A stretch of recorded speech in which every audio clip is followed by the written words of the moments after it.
And now I have the privilege and opportunity to reintroduce General Perkins to close us out. Sir? Thanks. Well, again, thanks for not only your time, but probably more importantly, sort of the intellectual, emotional energy that you put into engaging these discussions here from the panelists, for the speakers, and all that.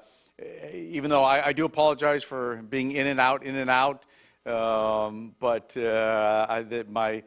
my posse keeps me well updated as to what the topics are and responses and things like that, so a lot of notes have been taken. I do have to tell you, I did appreciate when the times I was here, we had the panels or whatever, that a couple of things, and especially for the folks in TRADOC, that they get tired of. I have a lot of these sort of little quirky sayings that I say over and over again just to remind myself and kind of beat it into their heads, and so I think they get tired of hearing them after a while. But actually, when they hear them from other people, then I do appreciate it, and you all have to reinforce it. I did not call any of you ahead of time and tell you to say those things. So a couple that I will just sort of review, at least there's nothing for the TRADOC staff, other things that came up that are sort of similar to what we said. There was one earlier this morning about the clarity aspect of things, and my staff knows all the time I say never lose clarity in the search for accuracy.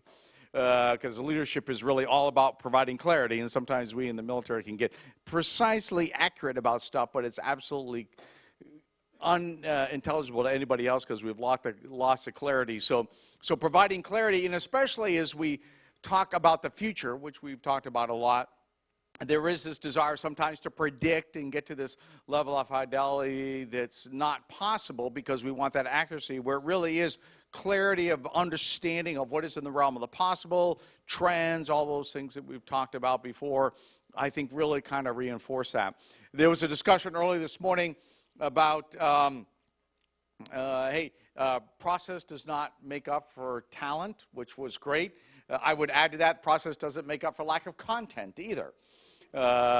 So don't anybody take any of this personally. I mean, I'm just saying, it's so both talent and content cannot be made up for by a line of block diagram or a series of governance meetings. And that's similar to another point that I make to folks is the best way to prepare for a briefing.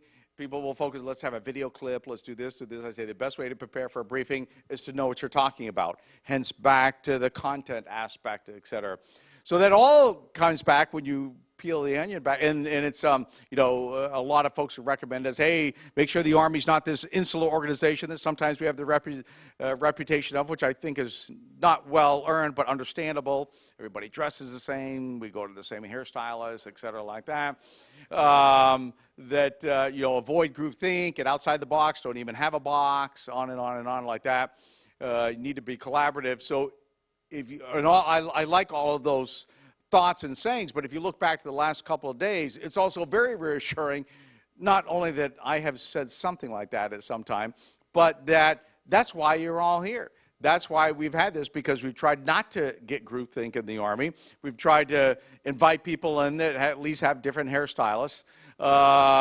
We have tried not to be in the box. Hopefully none of you were told what to say. And we've tried to overcome any lack of process we have by bringing in very talented people that know what they're talking about.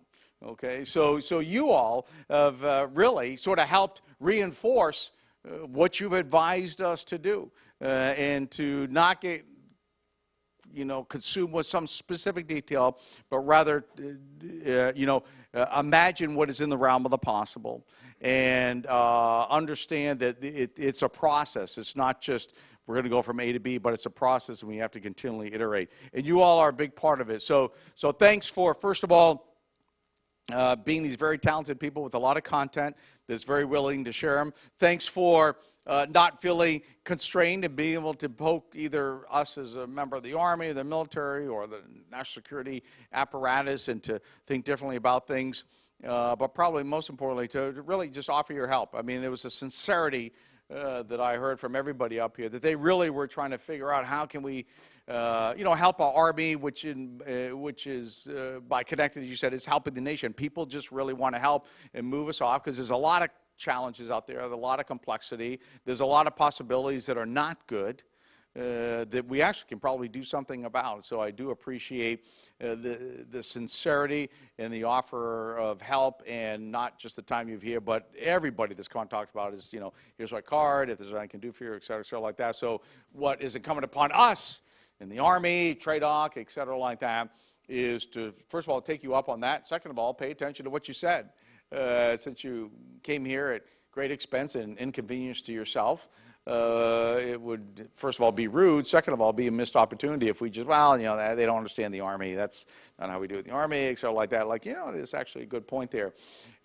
And to that point, you had the Chief of Staff of the Army here for a couple hours this morning, and he's a very busy guy. And again, to come over here, spend a couple hours, and actually I just came from his office a little while ago, and we were talking about the Future Force update that we're going to give him tomorrow, talking about this. So the fact that that he is engaged in this and was willing to spend time with you, because there's a lot of things he could do today, shows that he thinks that you had something to offer and really wants to follow up on it. So kudos to you all on that. Before we kind of do the starburst effect, what I'd like to do is, I think we've got some great folks to recognize here. Again, none of these things happen by accident. It's a great partnership between the Army, the folks in the Pentagon, Georgetown, all of you folks came here, and so there's a lot of people that made that happen. This was not just spontaneous content and talent. Yes, sir, if you could.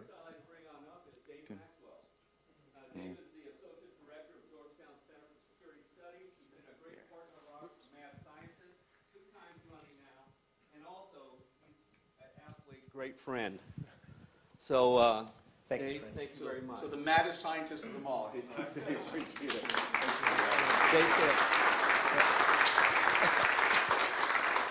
Sir, I'd like to keep Dave up here because he also has an assistant that makes him look really good. Because she is absolutely fantastic. The first time I met her was last year when we did the conference, and every word, yes we can, no problem, we'll take care of that. And she's done that even this conference, too. She's planning the next conference. She's at Georgetown proper, working that. So, Dave, and if he could recognize her. If your title involves the word assistant or deputy, that means you really do all the work. Yeah. So I got it. Thanks, sir. Yeah. Thank you. Sir, the other guy that's been here a while, too, is a young man named Oliver Bland. Oliver, you can come on down. Oliver's the guy that runs this facility. He maintains everything. He's the guy that makes the copies when he doesn't have to make the copies for us. Helps us when we forget things and moving the tables around. He even set up a little lunch today in a small room. Didn't have to do it. And I tell you, he's been absolutely phenomenal. Yeah, well, thanks for being a great host. Yeah, it's a pleasure. Sir, the next person is Colonel Mahaney. If you can come on down. Colonel Mahaney has also been a partner of ours, too, on multiple Mad Scientist conferences, especially this one, on kind of giving us the insights of possible people to invite to speak, content, but absolutely a true friend of TRADOC G2 and TRADOC, and partnering with Mad Scientists. And, sir? Thanks a lot. Appreciate it. Thanks, Mark. Sir, I'm going to keep Colonel Mahaney. Colonel Mahaney, why don't you come back up? He also has someone that makes him look really good, too. Yeah. And it's I just promoted a lieutenant colonel, a young man named Ryan Kendall. And Ryan's the one that helped us on a whole bunch of the behind-the-scene type things, like the tour that we took was absolutely fantastic, at the tour of the Unknown Soldier. And also working some other things, from helping us with the soldiers for the flags, the transportation, but everything. But this lieutenant colonel is absolutely fantastic. And he's going to command a battalion, I think, next. Yeah, yes. well, please give him thanks. Sir, that's it.